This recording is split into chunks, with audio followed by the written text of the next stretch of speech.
Hello everyone, आप सभी का मेरे यूट्यूब चैनल पे स्वागत है। आज मैं एडुटेरिया 7500 प्लस वस्तुनिष्ठ सामान्य अध्ययन का प्रैक्टिस सेट 35 का डिस्कशन करने वाला हूँ। इससे पहले कि 1 से लेकर 34 तक का सेट का डिस्कशन मैंने पिछले वीडियो में करा दिया है। अगर आप सब ने उसे नहीं देखा है तो प्लीज़ आप देख लीजिए। फ्रेंड्स, अगर आप मेरे चैनल पर नए हैं और वीडियो पहली बार देख रहे हैं तो प्लीज़ मेरे चैनल को सब्सक्राइब कर दीजिए, और जिससे मेरे चैनल की सभी वीडियो आप सभी तक आसानी से पहुँच सकें। फ्रेंड्स, वीडियो पसंद आए तो लाइक कर दीजिए और एक बार अपने फ्रेंड्स एंड स्टडी ग्रुप में शेयर भी कर दीजिए। फ्रेंड्स, आज का सेशन आने वाले एग्जाम के लिए बहुत ही हेल्पफुल होने वाला है, तो वीडियो को स्किप मत कीजिएगा और वीडियो में अंत तक बने रहिएगा। तो चलिए स्टार्ट करते हैं। Set number 35। पहला क्वेश्चन है इसमें, हेरुका हेरुका संबंधित है। हेरुका किससे संबंधित है? जैन धर्म से संबंधित है, बौद्ध धर्म से संबंधित है, शैव धर्म से संबंधित है या वैष्णव धर्म से संबंधित है? तो फ्रेंड, इसका राइट ऑप्शन हो जाएगा ऑप्शन बी। हेरुका जो है बौद्ध धर्म से संबंधित है। हेरुका जो है ये बौद्ध धर्म के एक सुरक्षात्मक देवता के रूप में तिब्बत और मध्य एशिया में इनको जाना जाता है। ठीक है, तो ध्यान रखिएगा। नेक्स्ट है, दक्षिण से उत्तर की ओर सिंधु घाटी सभ्यता के स्थलों को व्यवस्थित कीजिए। दक्षिण से उत्तर की ओर बताना है, तो सबसे दक्षिण में कौन है और सबसे उत्तर में कौन है? तो इसका राइट ऑप्शन हो जाएगा ऑप्शन सी, 4231। सबसे पहले दक्षिण में है धौलावीरा, ठीक है, उसके बाद कालीबंगा, फिर है हड़प्पा, फिर मांडा। ये दक्षिण से उत्तर का क्रम है। फिर मांडा जो है ये चिनाब नदी पे स्थित है, चिनाब पे स्थित है मांडा जो है। ठीक है, कालीबंगा ये घग्गर पे स्थित है, घग्गर। धौलावीरा ये लूनी पे स्थित है, लूनी नदी के किनारे स्थित है। और हड़प्पा जो है ये रावी नदी के किनारे स्थित है, तो याद रखिएगा। नेक्स्ट देखेंगे, नंद शासक के आदेश से कहाँ एक नहर खोदी गई थी? तो इसका राइट ऑप्शन हो जाएगा ऑप्शन बी, कलिंग में। नंद शासक के आदेश से कलिंग में एक नहर खोदी गई थी। नेक्स्ट है, भागवत धर्म का उदय सबसे पहले यमुना नदी के चारों ओर मथुरा जिले में होने का साक्ष्य किसके विवरण में मिलता है? ठीक है, भागवत धर्म का उदय जो है सबसे पहले यमुना नदी के चारों ओर मथुरा जिले में होने का साक्ष्य किसके विवरण में मिलता है? तो इसका राइट ऑप्शन हो जाएगा ऑप्शन बी, एरियन। एरियन के विवरण में मिलता है। नेक्स्ट है, अलाउद्दीन खिलजी ने सेनाध्यक्षों में से कौन तुगलक वंश का प्रथम सुल्तान बना? तो ये राइट ऑप्शन ए हो जाएगा, गाजी मलिक। गाजी मलिक जो है अलाउद्दीन खिलजी ने गाजी मलिक अलाउद्दीन खिलजी के सेनाध्यक्षों में से तुगलक वंश का प्रथम सुल्तान बना। नेक्स्ट है, अरब यात्री सुलेमान ने किस प्रतिहार राजा के शासनकाल में भारत की यात्रा की थी? तो इसका राइट ऑप्शन हो जाएगा ऑप्शन सी, वत्सराज हो जाएगा, वत्सराज। राइट ऑप्शन सी हो जाएगा। अरब यात्री सुलेमान ने प्रतिहार राजा वत्सराज के शासनकाल में भारत की यात्रा की थी। नेक्स्ट है, किस घटना के बाद महात्मा गांधी जी ने असहयोग आंदोलन को अपनी हिमालय जैसी भूल बताई थी?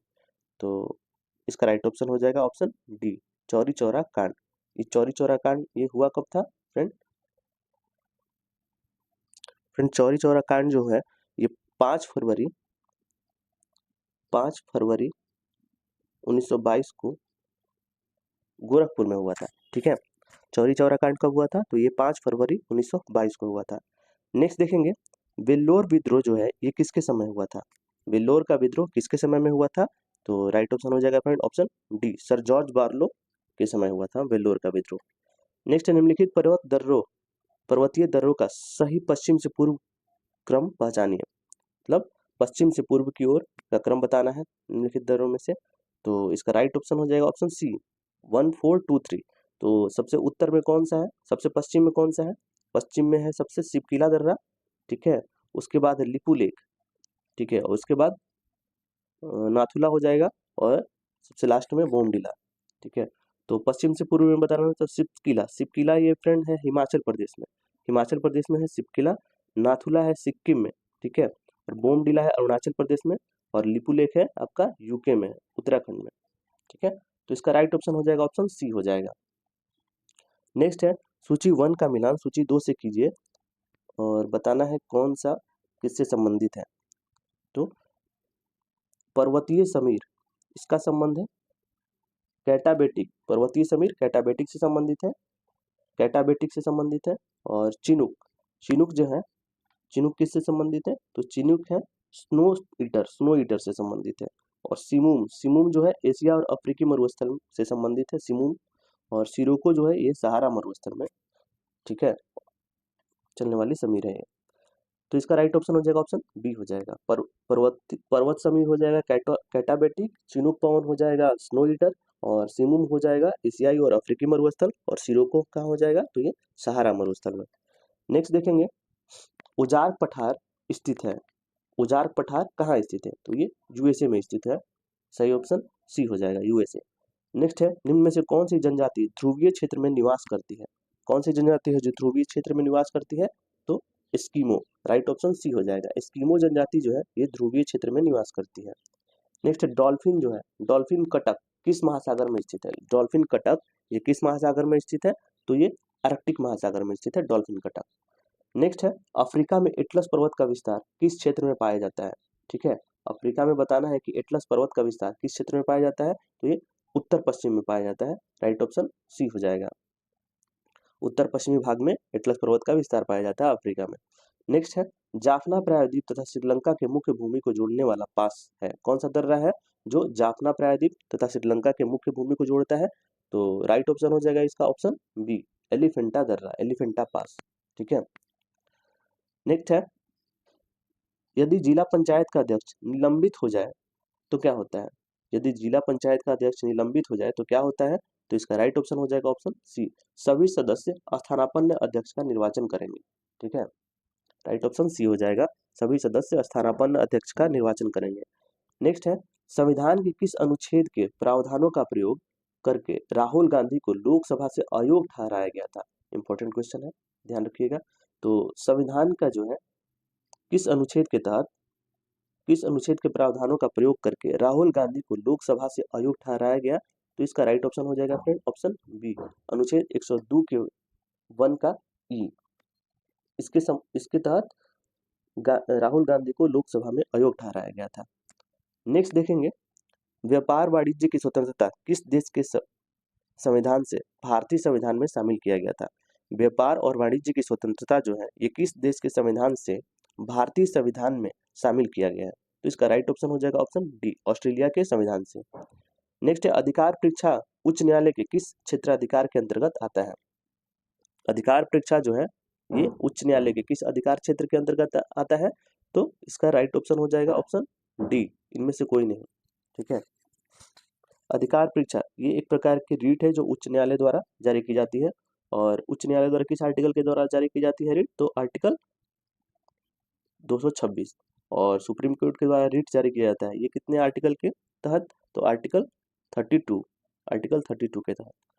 नेक्स्ट देखेंगे, भारतीय नागरिकता अधिनियम 1955 के अनुसार भारतीय नागरिकता को कितने तरीकों से प्राप्त किया जा सकता है, तो इसका राइट ऑप्शन हो जाएगा पांच तरीकों से प्राप्त किया जा सकता है। भारतीय नागरिकता जो है अधिनियम 1955 के अनुसार भारतीय नागरिकता को कितने तरीकों से प्राप्त किया जा सकता है, तो 5 तरीकों से। तो 5 तरीके कौन कौन से हो जाएगा, पहला हो जाएगा जन्म से हो जाएगा। ठीक है, दूसरा वंश परंपरा द्वारा हो जाएगा, वंश परंपरा द्वारा। ठीक है, और तीसरा हो जाएगा देशीकरण या रजिस्ट्रीकरण द्वारा।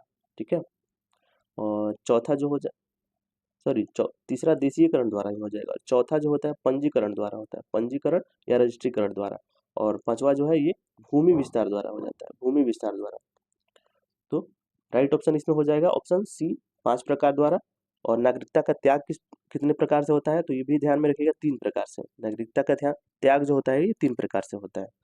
नेक्स्ट देखेंगे, श्रमिक संघ एवं फौजदारी किस सूची का विषय है। श्रमिक संघ एवं फौजदारी जो है ये किस सूची का विषय है, तो ये समवर्ती सूची का विषय है।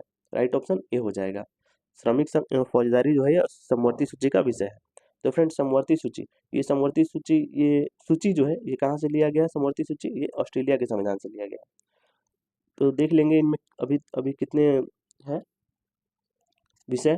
तो समवर्ती सूची में अभी विषय की संख्या है टोटल 52 अभी हाल में, और संघ सूची में 100 है, और राज्य सूची में कितने विषय अभी 61 विषय है। तो ये ध्यान में रखिएगा। नेक्स्ट है, द लिटिल बैलेंस पुस्तक के लेखक कौन है।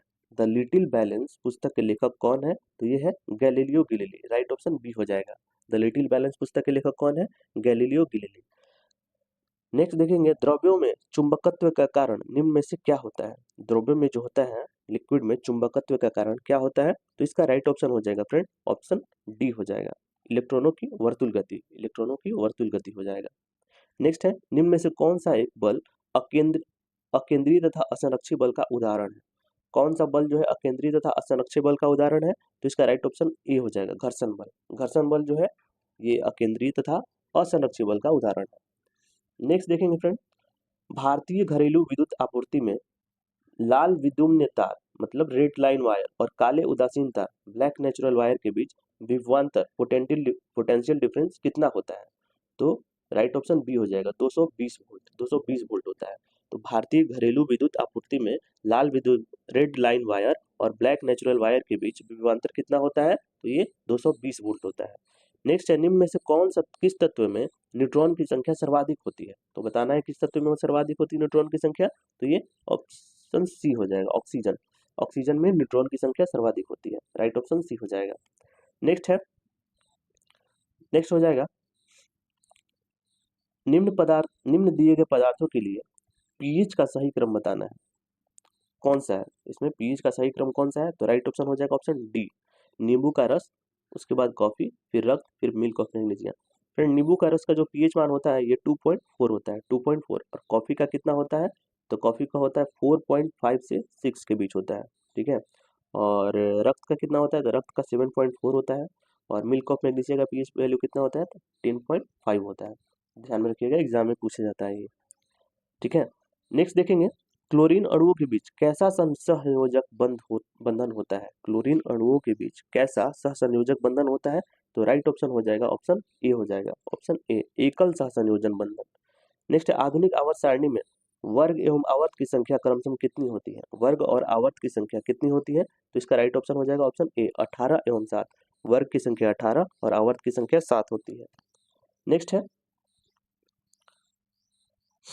उपास्थि जो है कार्टिलेज की कोशिकाओं को क्या कहा जाता है? उपास्थि की कोशिकाओं को क्या कहा जाता है? तो ऑप्शन ए हो जाएगा, कॉन्ड्रोसाइट। उपास्थि की कोशिकाओं को क्या कहा जाता है? तो ये कॉन्ड्रोसाइट कहा जाता है। नेक्स्ट है, कौन सा ऊतक जो है ये शरीर के संरक्षण का कार्य करता है? कौन सा ऊतक कार्य करता है शरीर के संरक्षण का? तो इसका राइट ऑप्शन हो जाएगा फ्रेंड ऑप्शन ए, एपिथीलियम ऊतक। एपिथीलियम ऊतक जो है ये शरीर के संरक्षण का कार्य करता है। नेक्स्ट है, प्रोकैरियोटिक कोशिका के संबंध में कौन सा कथन सत्य है? तो सत्य कथन बताना है प्रोकैरियोटिक कोशिका के संबंध में। तो इसका राइट ऑप्शन हो जाएगा फ्रेंड ऑप्शन डी हो जाएगा। इसमें कोशिका विभाजन विखंडन अथवा मुकुलन द्वारा होता है। प्रोकैरियोटिक कोशिका में कोशिका जो का विभाजन जो होता है ये विखंडन अथवा मुकुलन द्वारा होता है। नेक्स्ट देखेंगे, भारत में शहरी सहकारी बैंकों के संदर्भ में निम्नलिखित कथनों पर विचार कीजिए, ठीक है। तो इसमें बताना है कि कौन सा कथन सही है। तो इसका राइट ऑप्शन हो जाएगा ऑप्शन बी हो जाएगा, केवल 2 और 3। वे इक्विटी शेयर और वरीयता शेयर जारी कर सकते हैं और 1966 में एक संशोधन के माध्यम से इन्हें बैंकिंग विनियमन अधिनियम 1949 के दायरे में लाया गया है। तो ये दोनों सही है, राइट ऑप्शन हो जाएगा ऑप्शन बी हो जाएगा। नेक्स्ट देखेंगे फ्रेंड, समान मौद्रिक आधार के साथ निम्नलिखित में से कौन सा एक व्यापक मुद्रा में वृद्धि की ओर प्रेरित करेगा? कौन सा एक वृद्धि की ओर प्रेरित करेगा? तो इसका राइट ऑप्शन हो जाएगा ऑप्शन डी, वित्तीय साक्षरता एवं बैंकिंग व्यवहार में वृद्धि। ये समान मौद्रिक आधार के साथ व्यापक मुद्रा में वृद्धि की ओर प्रेरित करेगा, वित्तीय साक्षरता एवं बैंकिंग व्यवहार में वृद्धि। नेक्स्ट देखेंगे, सूची 1 को सूची 2 से मिलान कीजिए, ठीक है। और इसमें बताना है कौन सा किससे संबंधित है। मिलान करेंगे, देखेंगे कौन सा सही किससे संबंधित है। तो कुजनेट्स ये उल्टा यू वक्र प्रकल्पना है, ठीक है। कुजनेट्स जो है उल्टा यू वक्र कल्पना से संबंधित है। नर्क से ये संतुलित वृद्धि सिद्धांत से संबंधित है, ठीक है। और लेबेनस्टीन जो किससे संबंधित है? ये लेबेनस्टीन जो है ये है क्रांतिक न्यूनतम प्रयास सिद्धांत से संबंधित है।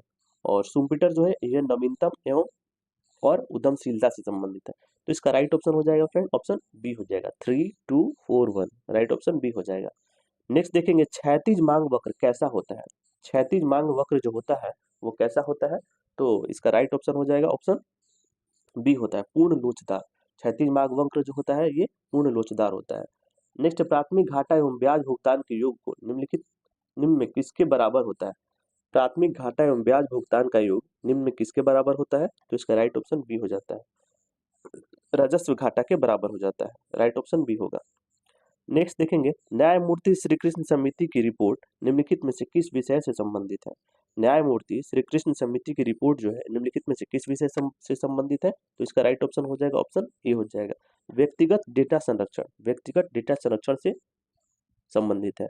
नेक्स्ट, अमर्त्य सेन द्वारा 5 प्रकार की स्वतंत्रताओं में से कौन सा शामिल नहीं है? कौन शामिल नहीं है बताना है फ्रेंड। तो राइट ऑप्शन हो जाएगा इसका ऑप्शन ए, सांस्कृतिक सुरक्षा। सांस्कृतिक सुरक्षा ये 5 प्रकार की स्वतंत्रताओं में शामिल नहीं है। बाकी राजनीतिक स्वतंत्रता, आर्थिक सुविधाएं और सामाजिक अवसर ये इसमें शामिल है। नेक्स्ट देखेंगे, निम्नलिखित में से किसके मध्यस्थता के कारण ताशकंद समझौता संपन्न हुआ था? तो बताना है किसके मध्यस्थता के कारण ताशकंद समझौता संपन्न हुआ था। तो इसका राइट ऑप्शन हो जाएगा ऑप्शन ए, सोवियत संघ के प्रधानमंत्री कोसिगिन द्वारा। सोवियत संघ के प्रधानमंत्री थे कोसिगिन द्वारा, इन्हीं की मध्यस्थता के कारण ताशकंद समझौता संपन्न हुआ था। फिर यहाँ पे विश्व बैंक है, उसको देखेंगे। विश्व बैंक की इसकी स्थापना कब हुई थी? तो ये 1945 में हुई थी, ठीक है। और इसका मुख्यालय कहाँ है? वाशिंगटन डीसी में, वाशिंगटन डीसी में मुख्यालय है। यूएनओ, यूनाइटेड नेशन ऑर्गेनाइजेशन की स्थापना कब हुई थी? ये 24 अक्टूबर 1945 को हुई थी, 24 अक्टूबर 1945 को। और इसका मुख्यालय क्या है यूनाइटेड नेशन का? तो ये न्यूयॉर्क में स्थित है, न्यूयॉर्क में, याद रखिएगा, ठीक है। तो इसका राइट ऑप्शन हो जाएगा ऑप्शन ए। अगला देखेंगे, 2011 की जनगणना के अनुसार निम्नलिखित राज्यों में से किसकी ग्रामीण जनसंख्या जो है ये सर्वाधिक है? किसकी ग्रामीण जनसंख्या सर्वाधिक है? तो ये उत्तर प्रदेश की, उत्तर प्रदेश की ग्रामीण जनसंख्या जो है सर्वाधिक है। नेक्स्ट, अंतः समुद्री केनियन के उद्गम पर आविलता धारा सिद्धांत का प्रतिपादक विद्वान कौन है? अंतः समुद्री केनियन के उद्गम पर आविलता धारा सिद्धांत का प्रतिपादक विद्वान कौन है? तो इसका राइट ऑप्शन हो जाएगा friend option C, daily. Daily जो है इसके विद्वान है। नेक्स्ट है, भारत की नॉर्डिक जाति के पास निम्नलिखित में से कौन सी विशेषताएं होती हैं? इंपॉर्टेंट क्वेश्चन है, पूछा भी जाता है कि नॉर्डिक जाति के लोग कैसे होते हैं, उनका आकार कैसा होता है बताना है। तो भारत की नॉर्डिक जाति के पास निम्नलिखित में से कौन सी विशेषताएं होती है? तो ये लंबा कद और लंबा चेहरा, राइट ऑप्शन डी हो जाएगा, लंबा कद और लंबा चेहरा। नेक्स्ट है, समानता, स्वतंत्रता एवं बंधुत्व किस क्रांति का प्रमुख नारा था? तो ये राइट ऑप्शन हो जाएगा ऑप्शन सी, फ्रांस की क्रांति का नारा था, राइट ऑप्शन सी हो जाएगा। नेक्स्ट है, यूएन द्वारा किस दशक को अंतर्राष्ट्रीय पेयजल एवं स्वच्छता दशक के रूप में नामित किया गया था? यूएन द्वारा किस दशक को अंतर्राष्ट्रीय पेयजल एवं स्वच्छता दशक के रूप में नामित किया गया था? तो इसका राइट ऑप्शन हो जाएगा फ्रेंड ऑप्शन ए हो जाएगा, 1981 से 1990 का दशक, ठीक है। नेक्स्ट है, वैश्विक ऊष्मन के फलस्वरूप निम्नलिखित में किसकी बारंबारता और प्रचंडता बढ़ रही है? तो बताना है किसकी बारंबारता और प्रचंडता बढ़ रही है, केवल चक्रवात की, केवल तूफान की, केवल बवंडर की, या उपयुक्त सभी की? तो फ्रेंड इसका राइट ऑप्शन हो जाएगा ऑप्शन डी, उपयुक्त सभी की बारंबारता और प्रचंडता बढ़ रही है। नेक्स्ट देखेंगे, नेक्स्ट है, राष्ट्रीय बागवानी बोर्ड की स्थापना कब की गई थी, किस वर्ष की गई थी? राष्ट्रीय बागवानी बोर्ड की स्थापना किस वर्ष की गई थी? तो इसका राइट ऑप्शन हो जाएगा ऑप्शन डी, 1984 में की गई थी। नेक्स्ट है, एनजीटी निम्नलिखित में से किस एक कानून के तहत मामलों की सुनवाई नहीं कर सकता है? एनजीटी जो है, नेशनल ग्रीन ट्रिब्यूनल, ये किस एक कानून के तहत नागरिक मामलों की सुनवाई नहीं कर सकता है? तो इसका राइट ऑप्शन हो जाएगा फ्रेंड ऑप्शन डी, वन्य जीव संरक्षण अधिनियम 1972, इसके तहत ये नागरिक मामलों की सुनवाई नहीं कर सकता। फ्रेंड एनजीटी जो है इसकी स्थापना कब हुई थी? तो ये 18 अक्टूबर 2010 को हुई थी, ठीक है, इसकी स्थापना।